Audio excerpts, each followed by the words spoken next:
Hello बच्चों, good morning. आज हम कक्षा 3 में पर्यावरण पाठ 11 हमारी सवारियाँ पाठ पढ़ेंगे। इस पाठ की शुरुआत में एक रेलगाड़ी की बहुत ही अच्छी यहाँ पे गीत लिखा गया है, जो यहाँ पे हम पढ़ेंगे और उसके बारे में जानेंगे। आओ बच्चों खेल दिखाएं, छुक छुक छुक छुक रेल चलाएं, सीटी देकर सीट पे बैठो, एक दूजे के पीठ पे बैठो, आगे पीछे पीछे आगे, लाइन से कोई ना भागे, सारे सीधी लाइन में चलना, दोनों आंखें बंद रखना, बंद आँखों से देखा जाए, आंखें खुलते ही खो जाए, बंद आँखों से देखने में मज़ा आए। तो बच्चों यहाँ पे एक रेलगाड़ी है, रेलगाड़ी के बारे में यहाँ पर बताया गया है कि आओ हम खेल खेलें और खेल में कैसे क्या करना है वह हम करें। रेलगाड़ी रेलगाड़ी छुक छुक छुक छुक छुक छुक छुक, बीच वाले स्टेशन बोले रुक रुक रुक रुक रुक रुक, तड़क भड़क लोहे की सड़क, यहाँ से वहाँ वहाँ से यहाँ, छुक छुक छुक छुक छुक छुक, लाइट आती पार कर जाती, उजियारे में छुक छुक छुक, अंधेरे में छुक छुक करती, बालू रेत आलू का खेत, बाजरे खेत बुढ़ा किसान, हरा मैदान मंदिर किसान, चाय की दुकान। रेलगाड़ी छुक छुक छुक छुक छुक छुक छुक, बीच वाले स्टेशन बोले रुक रुक रुक रुक रुक रुक रुक। तो हमने यह जो कविता पढ़ी, उस कविता में एक रेलगाड़ी कहाँ से होके कहाँ तक जाती है और क्या क्या हमें देखने को मिलता है, यह सब हमने देखा। आइए आगे पढ़ते हैं। पुल पगडंडी टीले पे झंडी, पानी का कुंड पक्षी का झुंड, झोपड़ी झाड़ी खेती बाड़ी, बादल धुआं मोड़ कुआं, कुएं के पीछे बाग बगीचे, धोबी का घाट मंगल की हाट मतलब दुकान, गांव में मेला भीड़ झमेला, टूटी दीवार भेड़ का टोला का मतलब भेड़ों का भीड़, जहाँ पर भेड़ बहुत सारे हों उनका टोला यानी उनका समूह। रेलगाड़ी छुक छुक छुक छुक छुक छुक छुक छुक, बीच वाले स्टेशन बोले रुक रुक रुक रुक रुक रुक। तो इस कविता को लिखे हैं हरेंद्र नाथ चट्टोपाध्याय जी ने इनको लिखा है। सोचिए और बताइए तो कैसी लगी यह कविता। आपको भी अच्छी लगी होगी। कविता पढ़ो और इसका मज़ा लो। क्या आप रेलगाड़ी में बैठे हो? कब?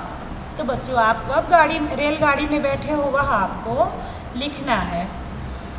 जैसे हम गर्मियों की छुट्टी में गांव जाते हैं तब हम रेलगाड़ी में जाते हैं। आगे है, क्या रेलगाड़ी कहीं भी चल सकती है? क्यों? रेलगाड़ी सभी जगहों में नहीं चल सकती है।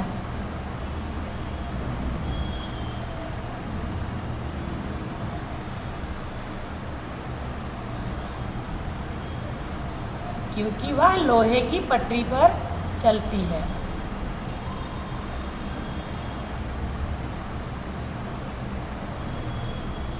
आगे है, इस कविता में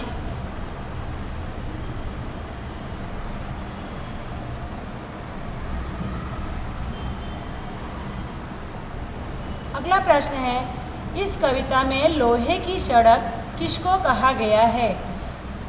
रेल की पटरी को। रेल की पटरी को लोहे की सड़क कहा गया है। आगे है, पढ़िए और लिखिए। कविता में रेलगाड़ी कहाँ कहाँ से गुजरी है?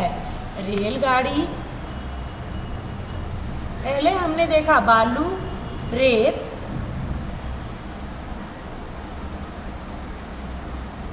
आलू का खेत,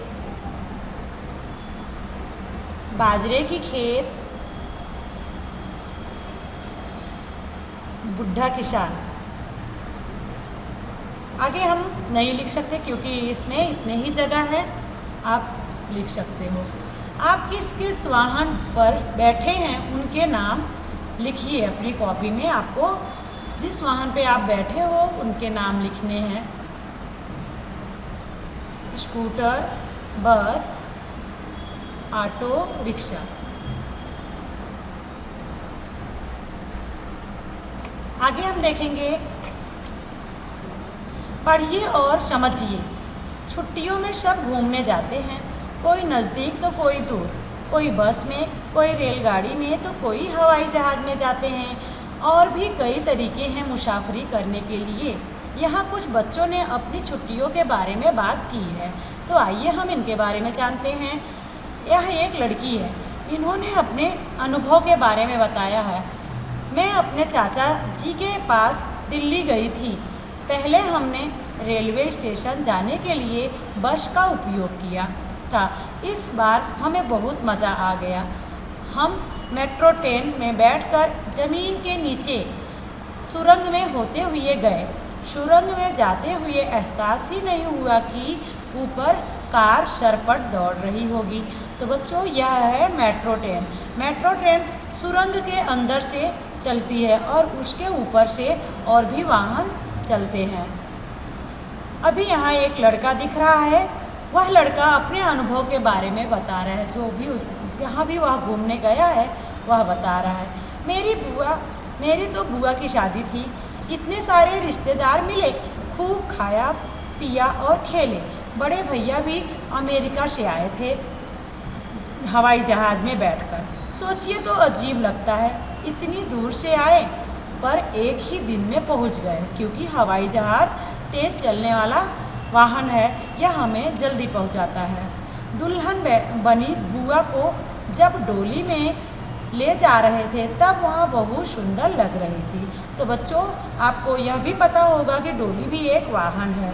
पहले के ज़माने में राजा महाराजा को पालकी में बैठा के और दुल्हनों को डोली में बैठाकर ले जाया जाता था। मैं अपनी नानी के घर केरल गई थी। वे जहाँ रहती हैं आसपास पानी ही पानी है। उसके घर जाने के लिए घूम कर जाते हैं तो स्टेशन से बस या टैक्सी ले सकते हैं थे, पर हम सीधे नाव में गए क्योंकि उनके नानी के घर के अगल बगल में पानी था और खूब अजीब लगा पर अच्छा भी था। उन्होंने अपने नानी के घर जाने के लिए नाव का इस्तेमाल किया। अभी यह एक लड़का है जो अपने बीते हुए छुट्टियों के बारे में बता रहा है। हम लोग छुट्टियों में शिमला घूमने गए। ऊंचे ऊंचे पहाड़ों पर जब टेढ़े मेढ़े रास्तों से होकर बस चलती है तब नीचे देखकर बहुत डर लगता है। शिमला में हमें बहुत पैदल चलना पड़ा। मेरी दादी तो जल्दी ही थक जाती थी, हम उन्हें घोड़े पर बैठा देते थे। मैं तो मज़े से पैदल चलता था, थकता भी नहीं था। तो यहाँ पे ये सारे बच्चे अपने अनुभव के बारे में बता रहे हैं कि हमारे कौन कौन से वाहन हो सकते हैं। आगे है, मेरी मौसी तो मेरे घर के पास ही रहती हैं। जब भी मौसी के पास जाने का मन करता है मैं झट अपनी साइकिल उठाती हूँ और पहुँच जाती हूँ उनके पास। माँ और छोटी तो ऑटो में बैठकर, ऑटो यानी पैडल रिक्शा, यहाँ गांव में ज़्यादा यह पाया जाता है, पैडल रिक्शा पर बैठकर नानी के घर जाते हैं। तो बच्चों, आपने इतने सारे साधन के बारे में जाना। अभी अगला हम देखेंगे, इन छुट्टियों में मैं अपने मामा जी के गांव गया था। उनके गांव तक तो कोई बस ही नहीं जाती, हम लोग रेलवे स्टेशन से बैलगाड़ी, तो बच्चों आप लोगों ने बैलगाड़ी देखा होगा, बैठकर लहराते खेतों के बीच में से होकर गांव तक गए। मुझे तो बैलों के गले में बंधी घंटियों की आवाज़ सुनना बहुत अच्छा लगता है। तो बच्चों, हमने कितने सारे साधनों के बारे में जाना। अभी हम आज का वीडियो यहीं पर समाप्त करते हैं, अगली वीडियो में फिर मिलेंगे। धन्यवाद।